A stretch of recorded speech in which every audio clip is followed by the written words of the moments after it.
Promotional consideration paid for by the following.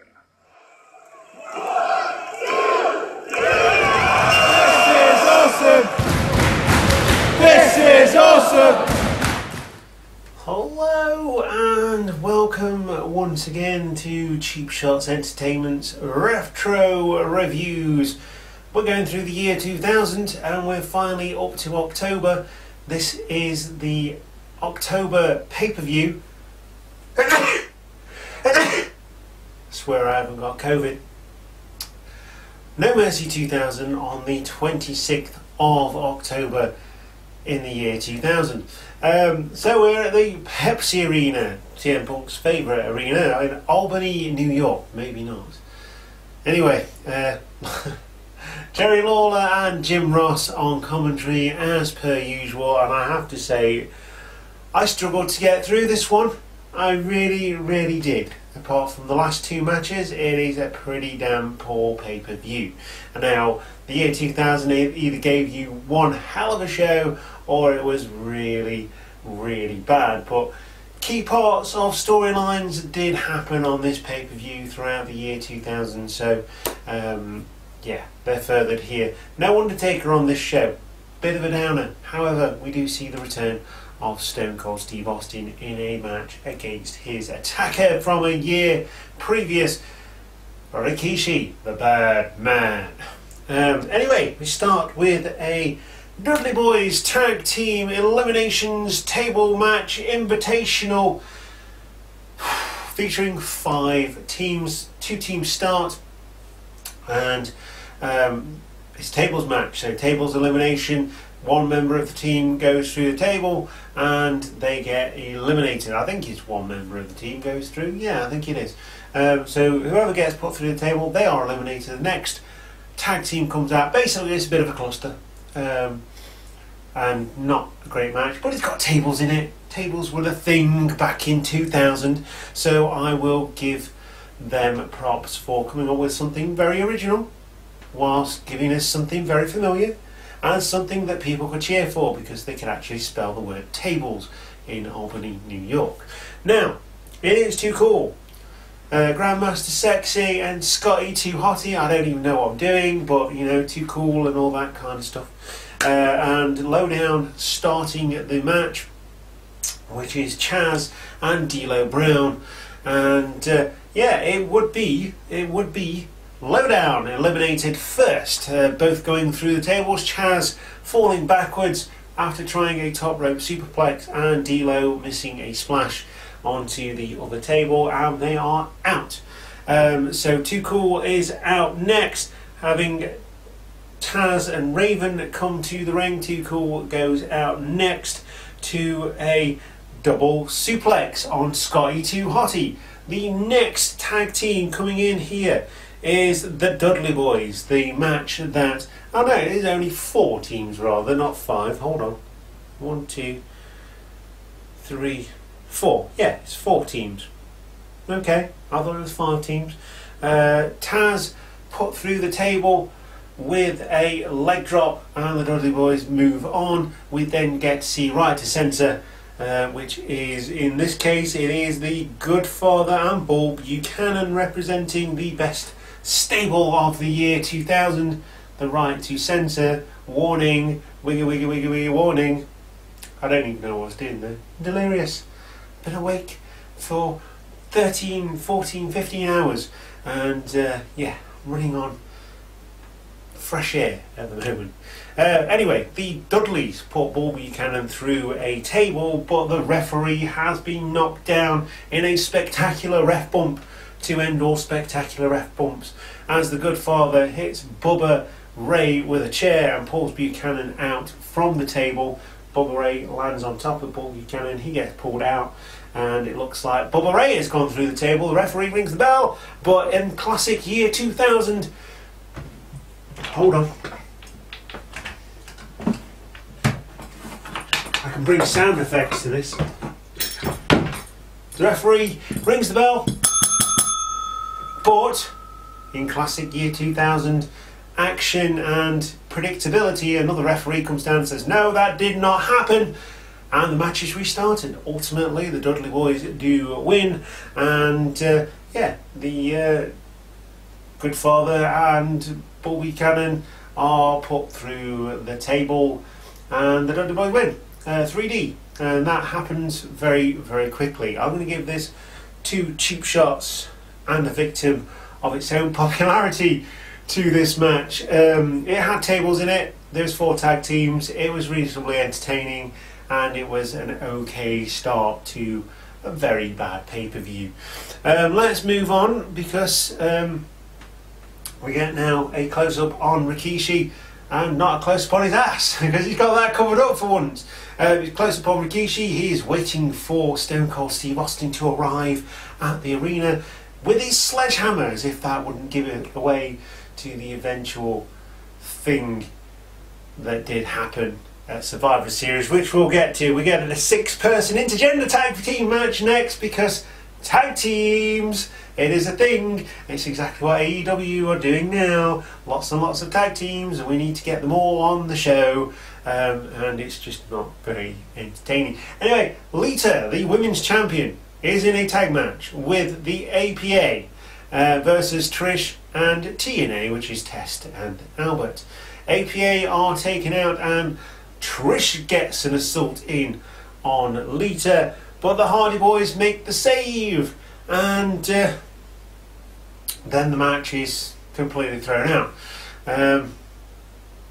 This gets 0 cheap shots out of 5, because the APA were taken out before the match, so the match never actually started. Yeah, there's no need for this at all. You've got Lita, who is the women's champion at the time, going against Trish Stratus, and the APA and TNA didn't even need to be there. I mean, the APA weren't, because they got beaten up in the back, and TNA were just there. So it could have been a one-on-one match, could have been a women's title match. Trish is getting better all the time. You wouldn't be able to tell from this match. Well, it wasn't actually a match, but the Hardy Boys are the tag team champions at this point. But I'm not going to give this any cheap shots. But good news from this bad start to the pay-per-view is that Edge and Christian's nuts are absolutely fine, because Edge had a handful of Christian's nuts while he was bathing in the bathroom after a night out at the cinema, with a handful of nuts there as well, and there was no nuts in his chunks, so it must have been a passing virus. I love Edge and Christian. They're so damn funny, and yeah, they're nuts are fine. So that's cool. Cage match next. We're getting a lot of cage matches in the year 2000. Classic rules though: no pinfalls, no submissions. The only way to win this match is by escape over the top or through the door, like it always was. That was the classic rules of a cage match. It's only changed recently with the addition of the pinfall and submission. Anyway, Jericho wins this one. And again, another throwaway match, which is a damn shame, because Jericho's in this.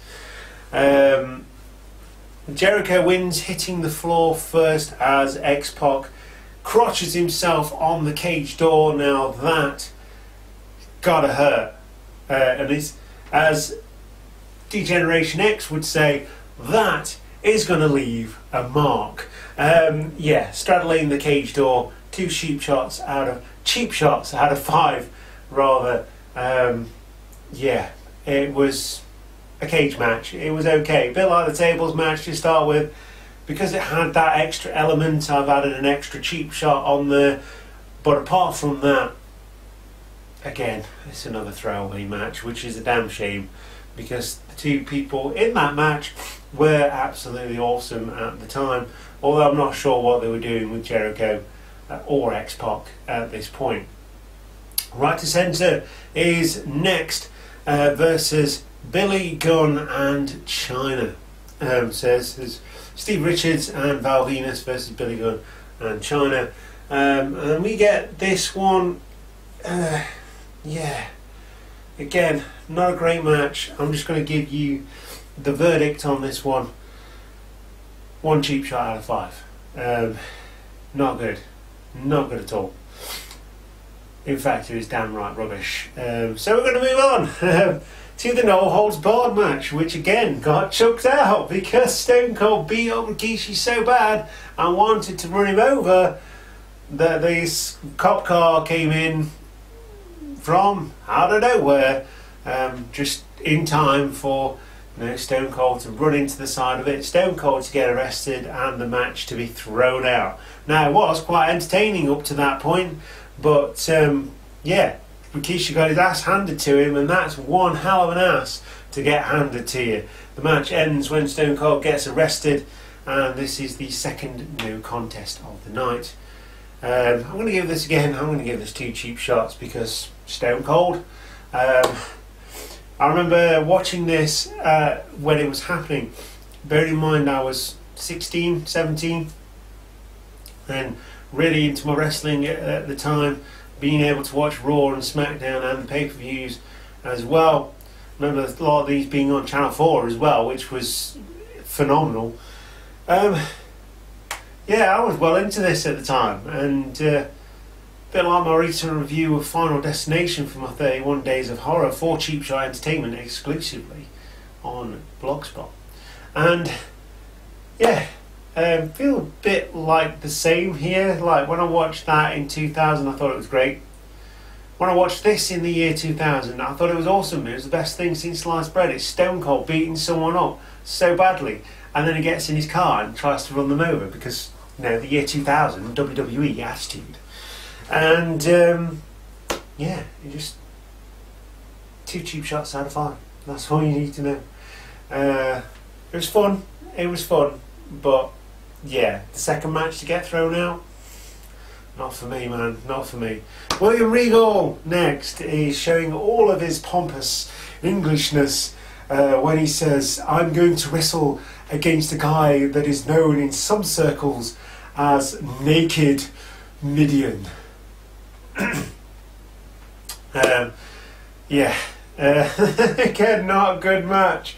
The shining light in this match comes from William Regal and his facial expressions and his promo that was cut before the match. Regal retains with a Regal cutter, going for the Regal stretch, but at this point Naked Midian had pulled his popper pants off. Can you remember those in the year 2000 and just before? The Adidas poppers that people, used to wear them to school, and then people used to pop them open and you'd end up in your pants. Yeah, maybe that was just me.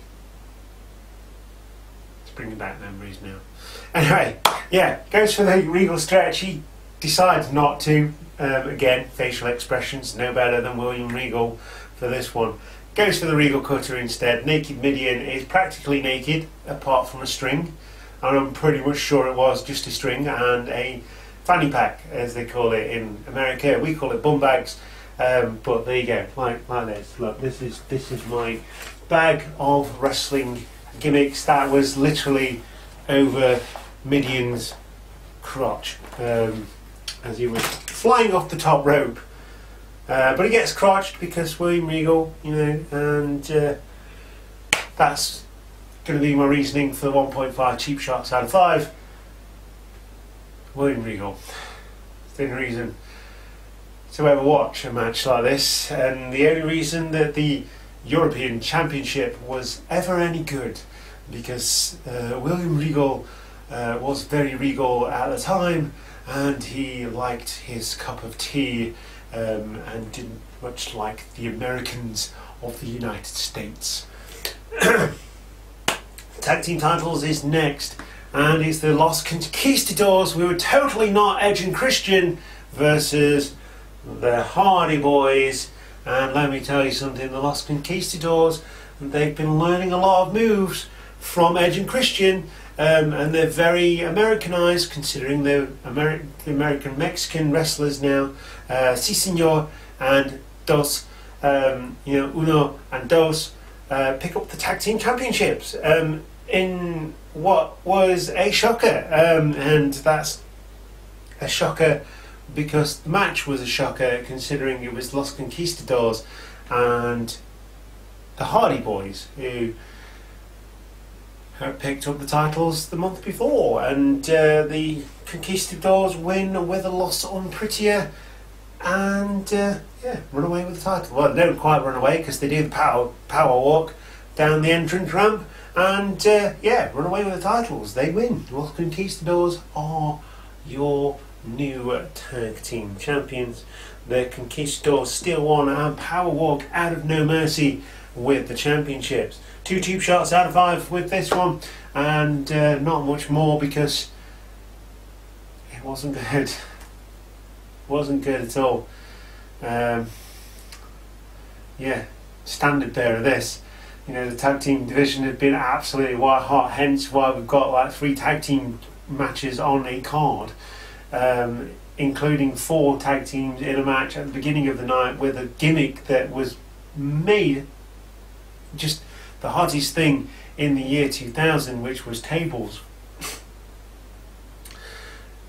And that was a throwaway. And then you've got the tag team championships, where the Hardy Boys and Lost Conquistadors are 2 of the greatest tag teams ever to be known in the history of WWE, bringing out a 2 cheap shots out of 5 match. Well, at least we're getting towards the end of this one, and it is Triple H versus Chris Benoit now. This one's been boiling over for a long time, and Benoit attacking Triple H, putting him in the hospital, attacking his leg, attacking his shoulder, putting him in multiple versions of the crossface. Triple H is not happy at this point. He's almost being cheered by the fans of WWE. That can't happen. He's Triple H. He's the ultimate villain. He married the boss's daughter while she was knocked out in Las Vegas. Yes, I do. I remember that. It was great. Really fun.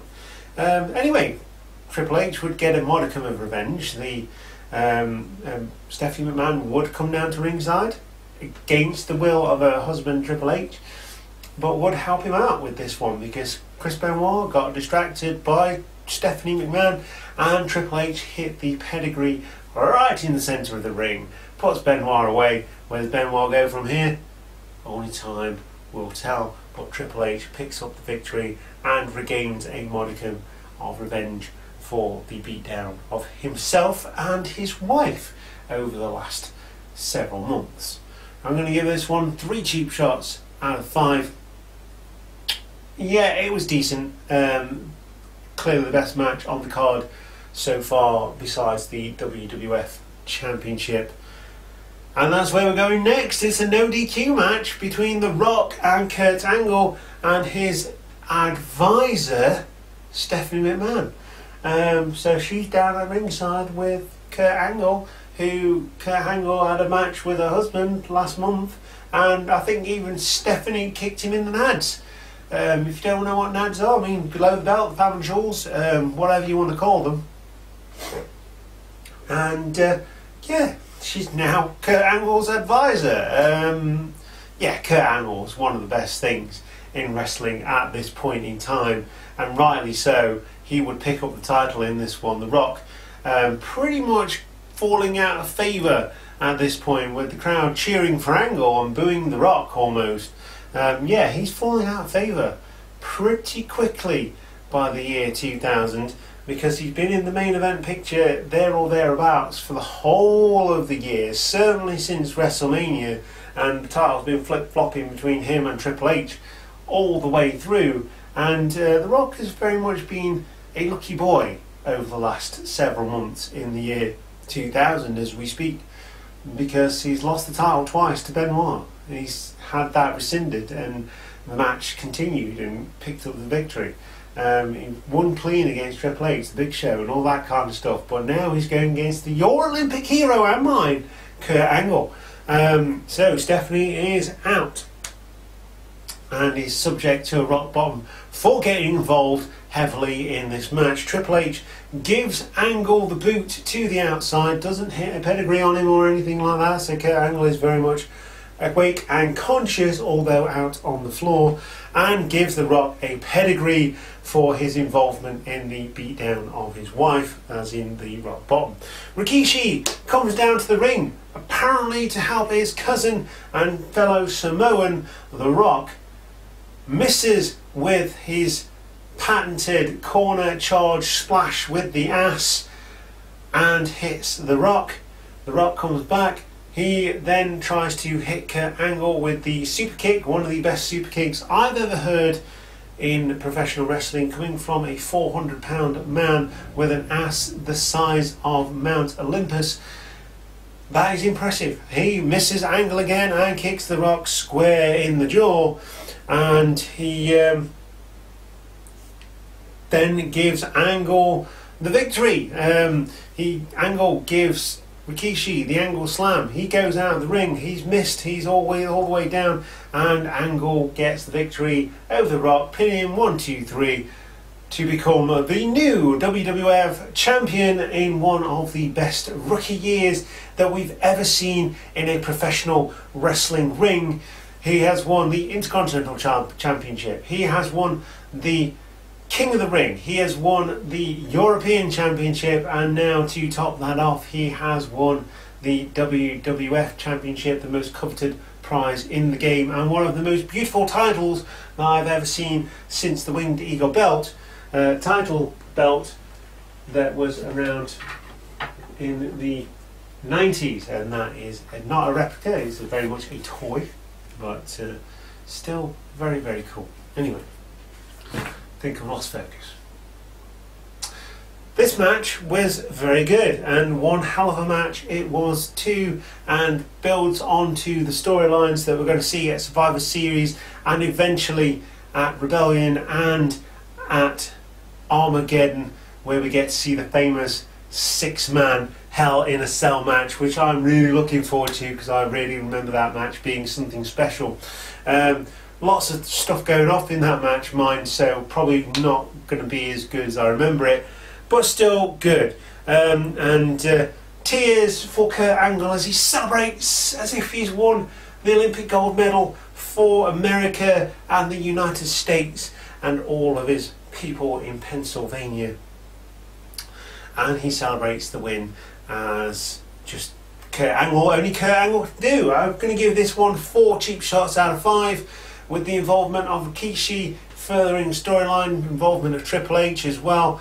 We get to see where we're going to go with this one, and I really do quite like it. So 4 cheap shots out of 5 for this one. But overall, a really poor pay-per-view going into Survivor Series, which does turn out to be pretty damn good. Which, you know, I've watched a little bit of that already, but I'm not going to give anything away. You've been watching the Retro Reviews on Cheap Shot Entertainment. I've been your host, Luke. You are the Cheap Shot Nation, and we'll see you for Survivor Series from the year 2000 when we get there eventually. So there's 3 more pay-per-views to the year 3000. I'm not busted. Year 2000, and well, I'm really looking forward to those because, you know, they should be pretty damn good. From what I remember, Rebellion obviously being one that is in the UK. So I will see you next time. Make sure you check out Quick Shot Reviews for movie reviews and the Blogspot, where I'm doing a 31 Days of Horror Blogspot review of all of the horror movies that I'm going to be watching this month. I've got one to watch tonight, so I'm very much looking forward to that. I'm going to go and watch that now. And don't forget Cheap Shot Entertainment System, the video game channel, where we currently have a series running from the PlayStation magazine from the year 2000 and the early 2000s, PlayStation 2 magazine, official UK demo disc playthroughs. Really enjoying doing those, so I hope you've been enjoying what we're being offered, what you're being offered on Cheap Shot Entertainment, and I will see you very soon. Goodbye.